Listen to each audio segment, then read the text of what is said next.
the allegations. But that's the problem again, you can't Johnathan. Say Jonathan, that Israel has been. hang on, Jonathan. Just this point. Yeah, but hang on. The problem is, just this point, you say that. But again, we come back to the media being banned from going in there. If you don't let the media in, then I'm afraid, as a journalist, I'm like, Piers. what are they hiding? Yeah. What's going on, everybody? Piers Morgan corners Johnathan in a heated exchange, demanding answers on Israel's media blackout in Gaza. As Johnathan struggles and stumbles to justify the ban, Piers is going to fire back. What is Israel hiding? With tough questions on journalist casualties and the ICC investigation, the tension explodes. Is this about security or a cover-up? What, as the debate takes a dramatic turn towards the end? Let's go. And we've had this conversation in the past, Piers, and I said that the same thing that I'm going to say to you now, that I think that you have a point, and I've recommended for the IDF and the Israeli government to allow more media in. But there's a reason they're not doing it. Without that, I agree.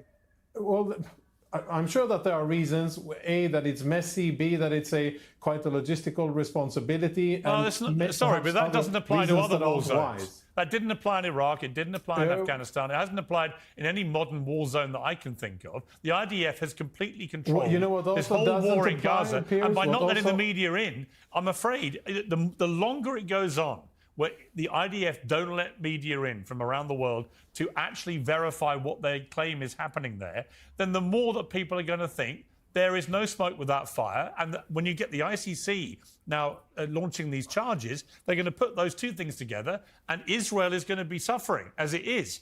So my question again, as someone who represented the IDF, is it is an act of self-harm unless they are literally covering up war crimes. Can I just add one thing quickly? Piers, they've killed 188 Palestinian journalists. They have killed a lot of Palestinians. So that is part of the same reason. They're covering up the genocide. That's why they won't let them in. That's why they're killing. I'll bring you back in. That's an important point. And if viewers are wondering where Katie's gone, we lost the connection. We're going to get her back. So it is two people from both sides. We're not trying to overload against Matt here. But Matt, until Katie's back, I'll come back to you after John. Can you just ask him to defend how 188 journalists... Well, it is certainly true. Look, it's certainly true and relevant. Do not interrupt. It's relevant to that. You are. Yeah, but Johnathan, it's relevant to the media debate part of this.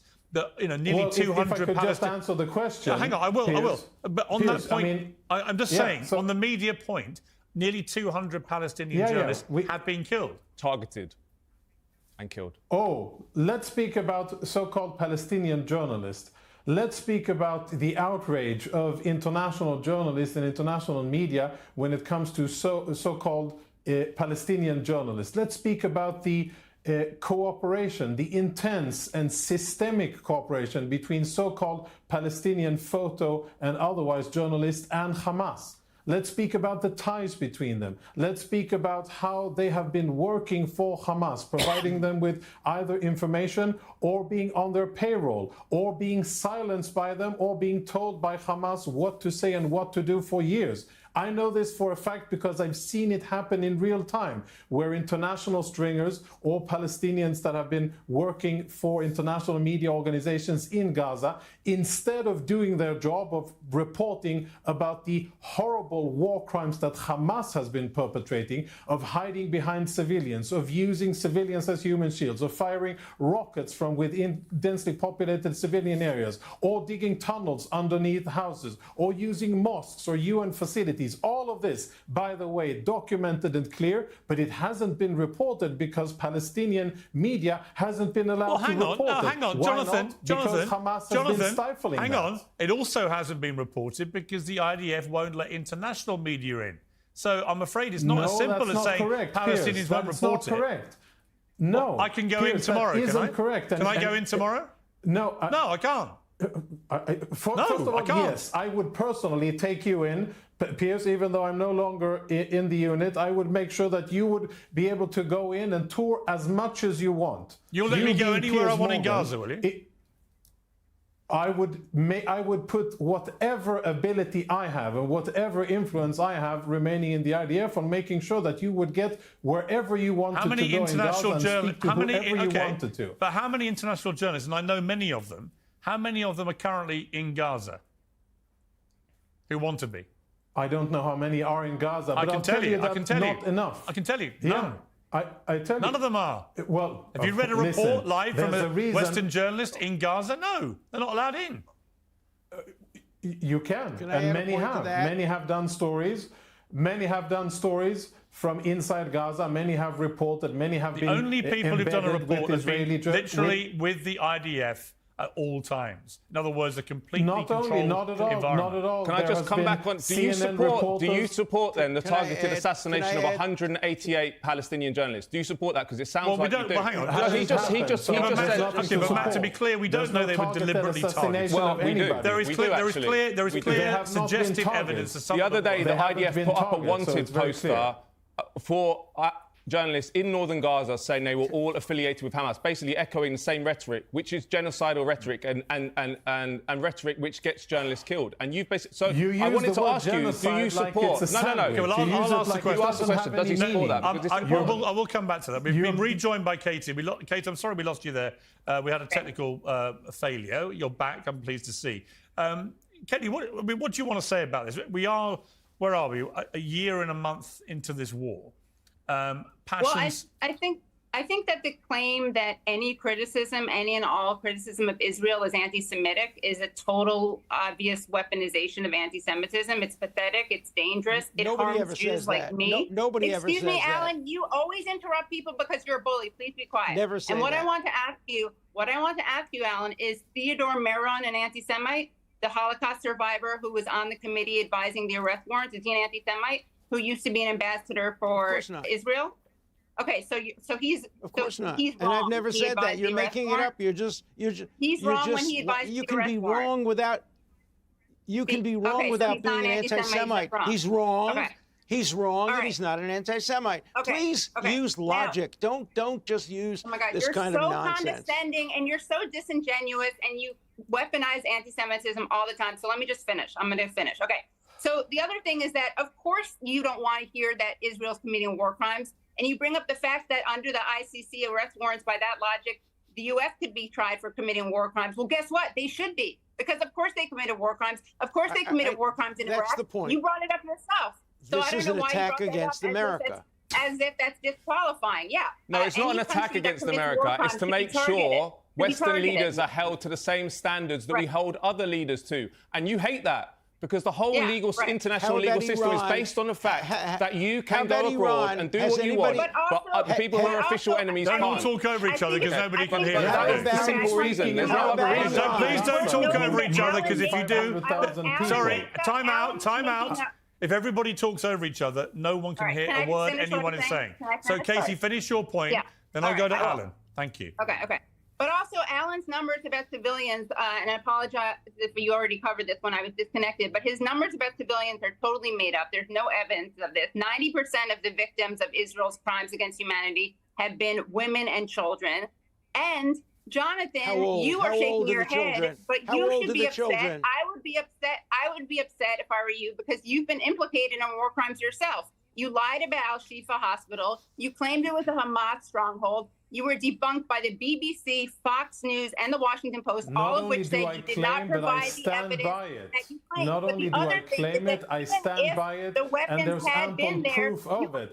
And the difference between you and I is that I was on the ground. Can you let me finish, please? I know you guys are bullies. Okay, Johnathan, I'll let you respond after she's finished.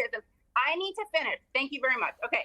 So you've been implicated in 2 war crimes. One is you defended Yoav Galant's starvation order on October 9th when you went on the Twitter Live and you defended it and you called them beasts. You called Palestinians beasts. The other thing is you lied about Al-Shifa Hospital. And what happened then? First of all, you lied. But second of all, I'm going to be charitable and say you didn't lie. Let's say everything you found, even though we know you edited the video, and we know this because the BBC, Fox News, and Washington Post all said that. But even if the things that you had found had been there, it would have been a war crime. Why? Because in order to justify the exception to violating a hospital, you have to prove that it's an active terrorist center, which you didn't prove, even with the fake evidence you provided. The other thing is you have to use proportionality no matter what, or else it's a war crime. You absolutely did not use proportionality when you killed hundreds to thousands of people. You executed them. You turned off premature baby incubators and condemned them to death. Yeah, hundreds of thousands. Executed? Okay. People were sniped. All right, Katie, why are people like you allowed to... Don't talk over each other. You don't know what you're talking about. Okay, here's what I'll do. Katie, hold fire. Johnathan, please stop all talking over each other. You did, so you probably know more than I do. Katie, Johnathan, I'll let Johnathan respond. I'd like to respond to these I'll let Johnathan respond to the allegations that were made against you, because that's fair. Johnathan. Yeah, I mean, it is just preposterous. I don't know what you base yourself on. I don't know where you get what you base your opinions on, but I can tell you unequivocally that you are so wrong, you don't even have a clue. When you start by saying genocide as if it's a popcorn, as if it's a snack, and as if it's happening on the ground, you can say it 100 times, you can say it 1,000 times. That doesn't make it into reality. There is a case at the World Court, the highest court in the world. Israel is being investigated at the highest court in the world for what they call a plausible genocide. So it's not popcorn. No, that's disgusting to say that. Do you have no respect for international law? There is a case. Nobody can hear you guys. Okay, but look, it's important that you don't... Take your time to speak. Okay, let somebody finish, then go in. Otherwise, nobody can hear. It's offensive to the people, to the hundreds of thousands of people that have been killed in Gaza to call the term genocide popcorn. There is a case at the World Court, the highest court in the world. Time out again. Listen, honestly, we get nowhere when everyone just shouts. Alan, you've got your hand up, which just for the sheer fact you're asking politely, you can go. But Piers, I'd like to. It's so good. I'll come back to you, Johnathan. I will. Everyone was shouting. There's no point. I'll come back to you, then. Alan. Piers, it is so good that you are putting on these two people and the rapporteur to make the case against Israel. It's so important that the public see what kind of people and the kind of lies. It starts out with somebody who says this is the worst documented genocide in history, which includes, obviously, the Nazis. I said it was the most documented genocide while it was happening. Yeah. I didn't say it was the worst documented genocide. That you added 6 million people were killed in the Holocaust. No, he did say while it was happening. I said while it was happening. So you're trying. This is a lawyerly thing to try and obscure the facts. Let's talk about facts. You added that later. Don't go for ad hominem attacks as you always do. Just. Are you not going to let me finish? You're not going to let me don't finish. misrepresent me. Alan, wait, please. Alan, you can finish, but just to be clear, I'm sitting next to Matt here in London, and to be clear, he did say while it was going on, and he specifically cited the use of mobile phones, that people are watching all this happening in real time. So it wasn't how you categorized what he said. Let's assume you're right. I don't think you are. Let's assume you're right. While it was happening, the Nazis documented every single killing of virtually 4 million Jews. But we didn't see it in real time. We saw it They afterwards. Documented it. Exactly. That's the important point. Why are you obscuring? But anyway, we're kind of splitting hairs, right? I mean, we're splitting hairs. That's number one. We're talking two different things. Number two, we're talking about a war that was conducted while there were mobile phones and one where there wasn't. Alan, let me just ask you this, Alan. There's no question. Hang on, stop shouting, everybody. Katie, wait. I can't get my points across. No, hang on. Everyone just stop talking. If everyone talks one at a time, we'll have a debate. Katie delivers a relentless takedown, exposing the hypocrisy and double standards at play. She doesn't just challenge the narrative, she demolishes it, backing her point with hard facts and calling out the blatant weaponization of accusations to silence criticism. When confronted with Israel war crimes, starvation tactics, and the ICC investigation, the response? Deflection, denial, more excuses, but the reality is clear. Hundreds of thousands of dead, journalists targeted, and a systematic effort to control the truth. Her arguments weren't just valid, they were undeniable, and the desperation to shout her down only proved her right. So now, it's up to you. Will you accept the official narrative or will you demand accountability? Drop your thoughts in the comments, share this video, and keep the conversation going. The truth won't spread itself, it's time to speak up. Don't forget to like and share, y'all, and I'll catch you in the next one.